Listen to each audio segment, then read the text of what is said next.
Good evening, everyone. Let us continue our discussion with the Partnership Act. Right?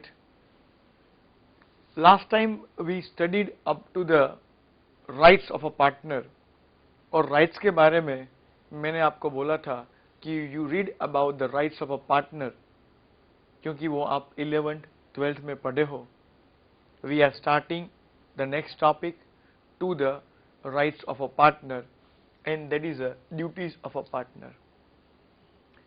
I have bifurcated the duty of a partner into the two area. One is optional. Optional का मतलब है जिसको हम modify कर सकते हैं. और second is a compulsory duty of the partner.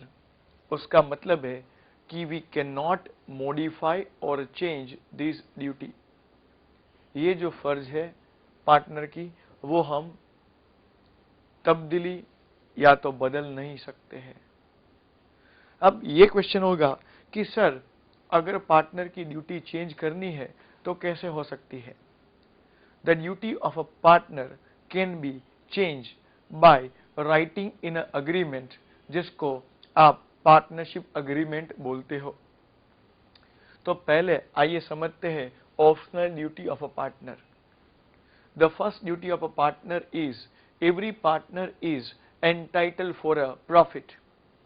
जैसे हर एक पार्टनर प्रॉफिट के लिए हकदार है उसी तरह से अगर लॉस होता है, नुकसान होता है, तो हर एक पार्टनर को नुकसान भी पे करना पड़ेगा.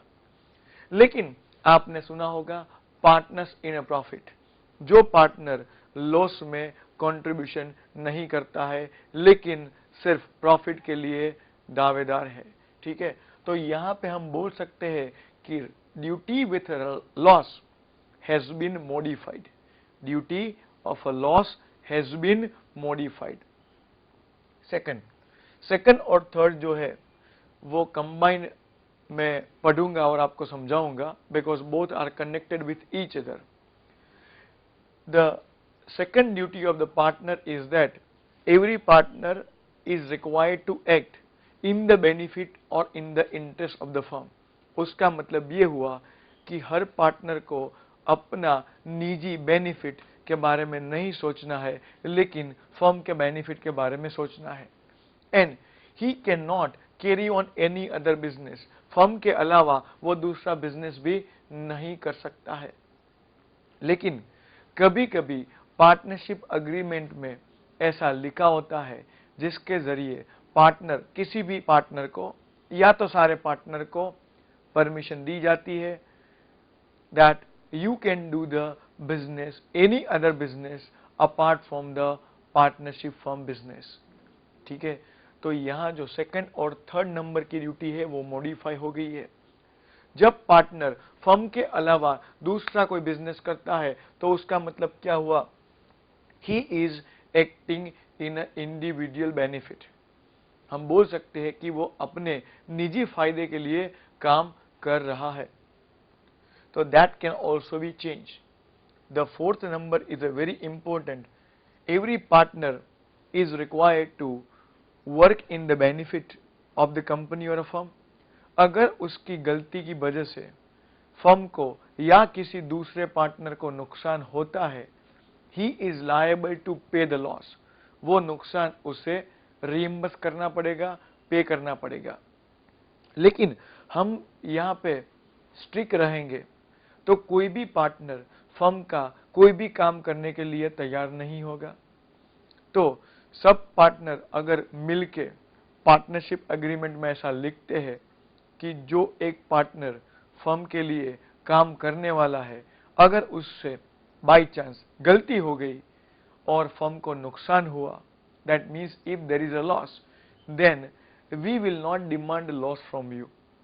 हम तुम्हारे पास से लॉस डिमांड नहीं करेंगे, जिसको टेक्निकल लैंग्वेज में इंडेमनीफाई द लॉस कहते हैं. Remember friends, indemnify the loss का मतलब है आपकी वजह से जो नुकसान हुआ है वो आपको देना है, आपको पे करना है. ठीक है, वहां पे लिख लीजिए अपनी लैंग्वेज में.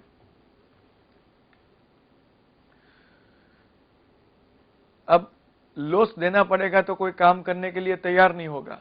इसीलिए यहाँ पे परमिट करते हैं पार्टनरशिप अग्रीमेंट में लिख के कि अगर तुम काम करोगे और तुमसे कोई गलती होगी तो we will not demand the loss.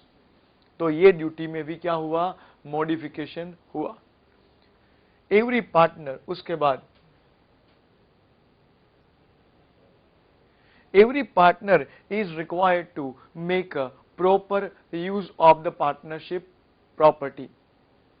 अब proper use of partnership property किसको बोलेंगे? अगर हम फर्म के बिजनेस के लिए फर्म की प्रॉपर्टी का इस्तेमाल करते हैं तो then it is considered as a proper use of the property of the firm.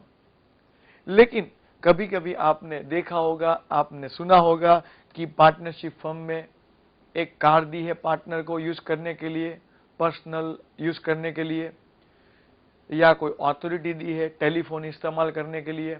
तो here the duty has been compromise, has been modified. यहां पे तब्दीली है।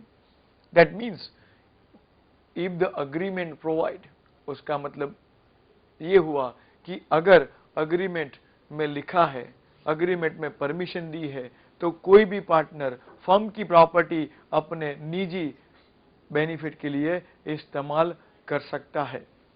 So we have finished with the optional duty. Now I am moving on the compulsory duty. Compulsory duty का मतलब ये है कि which can not be modified, जिसको आप फेरबदली या तो चेंज नहीं कर सकते हो। Remember why I am taking the duties in a bifurcated manner, because in an exam the MCQ which are tested is on that basis।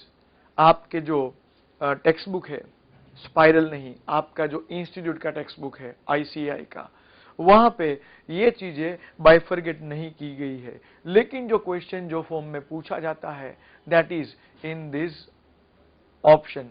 Modification हो सकता है, कंपल्सरी ड्यूटी कौन सी है, ऑप्शनल ड्यूटी कौन सी है, वगैरह। तो we are starting with the compulsory duty. The number 1 is every partner must be having a good faith with the other partner. किसी एक पार्टनर को बाकी सारे पार्टनर पे भरोसा होना चाहिए। यहां पे कॉम्प्रोमाइज नहीं हो सकता है, ठीक है। आप ऐसा नहीं बोल सकते हो कि मुझे ए पे 100% भरोसा है और बी पे 60% भरोसा है। You cannot measure in terms of percentage. Every partner should be having a faith on other partners। दूसरा, सभी पार्टनर्स को जो काम करते हैं, फर्म का जो बिजनेस होता है, उसके बारे में अकाउंट्स मेंटेन करना होता है। So it is a duty of the every partner to maintain the proper and true books of account। अगर कोई पार्टनर ऐसा बोलता है कि मैं अकाउंट्स मेंटेन करूंगा लेकिन सही नहीं करूंगा, तो that is not a valid, वो नहीं चलेगा। Every partner, third point number 3, every partner is required to provide the full information to the other partner. जो भी बिजनेस के दरमियान जो इंफॉर्मेशन वो गेन करता है, मिलती है, सुनता है, पता चलता है, वो उसको दूसरे पार्टनर को देनी होगी। And then in that case he cannot say that I will provide the sum of the information। मैं कुछ information ही बताऊंगा। Point number 4, that is a very important, indemnify the other partner against the fraud।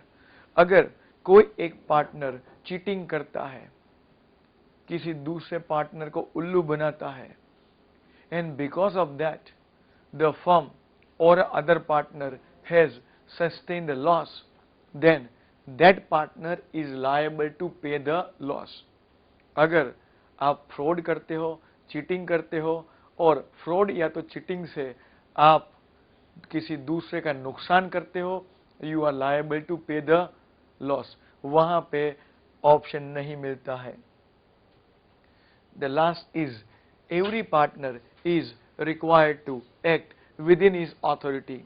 हर एक partner को अपनी सत्ता या authority के अंदर या दायरे में रह के काम करना है।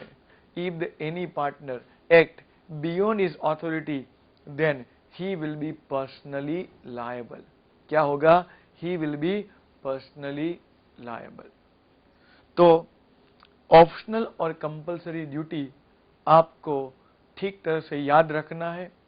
क्वेश्चन बहुत सारे मैंने भी ऐसे डिजाइन किए हैं जो पीछे दिए हुए हैं at the end of a chapter, so you will be having a practice, अच्छा सा प्रैक्टिस होगा। आगे बढ़ते हैं to the next point, and that is authority of the partner. Simple rule says that, याद रखिए, simple rule says that if any partner act within his authority then the firm is liable। अगर यदि कोई partner अपनी authority के अंदर रह के काम करता है तो फर्म वो काम के लिए जिम्मेदार रहेगा। ठीक है, अब उसको नेगेटिव फॉर्म में भी हम लिख सकते हैं। तो एक कॉन्सेप्ट से हम बहुत सारी लाइन लिख सकते हैं। मैं ऐसा भी बोल सकता हूं कि if the partner has acted beyond his authority, if the partner has acted beyond his authority, then he will be personally liable and the firm will not be liable। दोनों का मतलब एक जैसा ही होता है। Now there are the two category of authority। Authority को मैं दो अलग अलग डिवीजन में डाल सकता हूं, बाइफरगेट कर सकता हूं, क्लासिफाई कर सकता हूं। One is a express authority and second is a implied authority. Express authority का मतलब है the authority which is given by the partner by saying और ओरली। अगर कोई एक पार्टनर या सब पार्टनर मिलके किसी एक पार्टनर को बताते हैं कि यू आर ऑथोराइज, जा तू ये काम कर सकता है, तो that is a express authority, बोल के बता सकता है। It can also be written in the partnership agreement, उसको पार्टनरशिप अग्रीमेंट में लिखा भी जा सकता है। तो अगर किसी एक पार्टनर को आप बोल के या लिख के ऑथोराइज करते हो तो उसको हम बोलेंगे एक्सप्रेस ऑथोरिटी।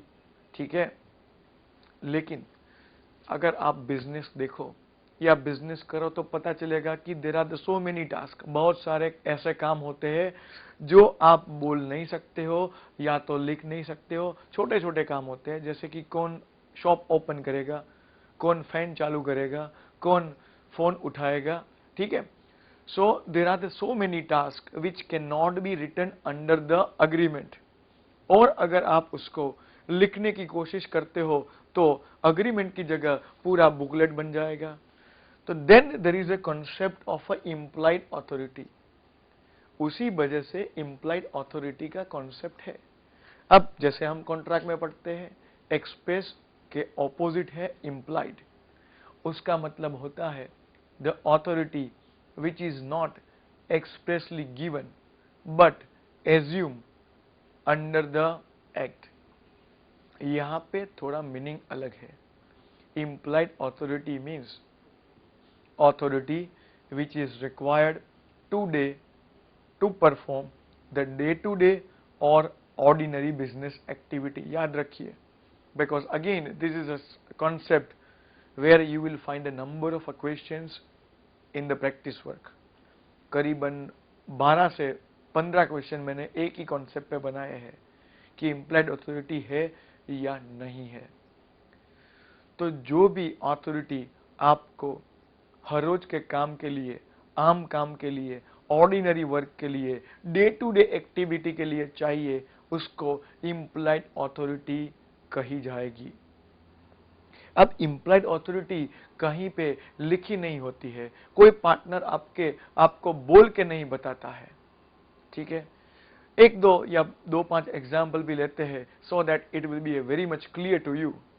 जैसे मैं बोलता हूं कि purchase of a goods on behalf of the firm, तो मुझे अपने आप से सवाल पूछना पड़ेगा कि क्या ये ऑर्डिनरी बिजनेस एक्टिविटी है, क्या हम ये एक्टिविटी अक्सर किया करते हैं बिजनेस में।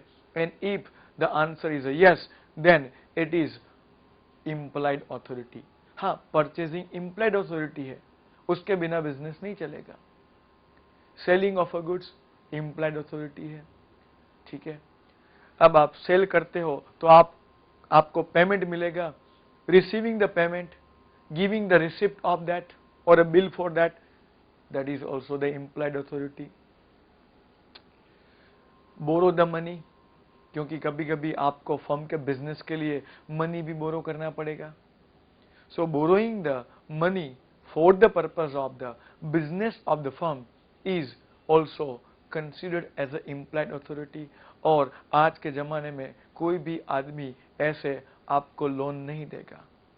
When you go for a borrowing, जब आप लोन के लिए जाते हो बैंक या किसी व्यक्ति के पास, the bank will ask you what is the security, तुम्हारी क्या गारंटी तुम मनी वापस करोगे, ठीक है।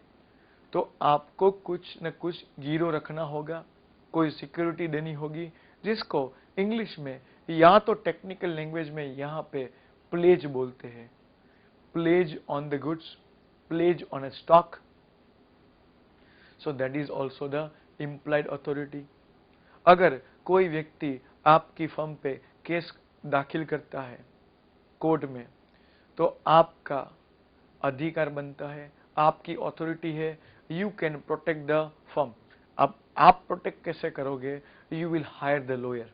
आप लॉयर या तो किसी लीगल एक्सपर्ट को हायर करके प्रोटेक्ट करोगे फर्म को। तो that is also the implied authority, day to day authority. अब कुछ ऐसे एग्जाम्पल लेते हैं जहां पे पार्टनर के पास इम्प्लाइड अथॉरिटी नहीं होती है। दैट मीन्स इम्प्लाइड अथॉरिटी नहीं होने के एग्जाम्पल, अगर फर्म ने किसी के सामने केस दाखिल